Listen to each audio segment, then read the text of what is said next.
வணக்கம். உங்கள் வசந்தசேகர். இன்னைக்கு வடபழனி சிவன் கோயிலை பற்றி தாங்க பேச போகிறோம்.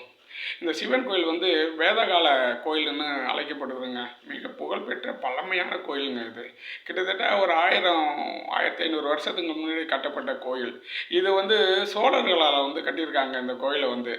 இந்த கோயிலுடைய சிறப்பு அம்சம் என்னென்னா, வறுமை, பிணி, பாவம் எல்லாத்தையும் போக்கக்கூடிய ஒரு அருமையான அருள் தலங்க. நிறைய பேத்துக்கு தெரியும், இது வந்து கோடம்பாக்கத்தில் தான் இருக்குது. இப்போ வந்து அது வடபழனின்னு சொல்கிறாங்க. முருகன் கோயிலுக்கு எதிரில் இருக்குது. அந்த சிவன் கோயில் வந்து அவ்வளோ ஒரு புகழான ஒரு சிவன் கோயிலுங்க. நீங்கள் அங்கே போய் பாருங்கள். அந்த பிரதோஷம் அதுமாரி காலகட்டத்தில் போய் பாருங்கள். அங்கே திருவிழாவும் நடக்கும். அவ்வளோ ஒரு அதை போய் கும்பிட்டுட்டு வந்தீங்கனாலே, அந்த சிவனை போய் கும்பிட்டுட்டு வந்ததாலே அவ்வளோ ஒரு ஒரு புத்துணர்வு வருங்க. நீங்கள் அங்கே அந்த கோயிலுக்கு போனால் தான் தெரியும்.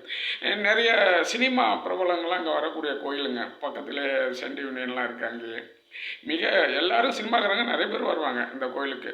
அது மட்டுமல்ல, ரொம்ப பழமையான புகழ்பெற்ற கோயிலுங்க இந்த சிவன் கோயில். உங்களுக்கு எப்பயாச்சும் வாய்ப்பு இருந்தால் கண்டிப்பாக போய் பாருங்கள். அவ்வளோ ஒரு அருளை பெறுங்க. நன்றி, வணக்கம்.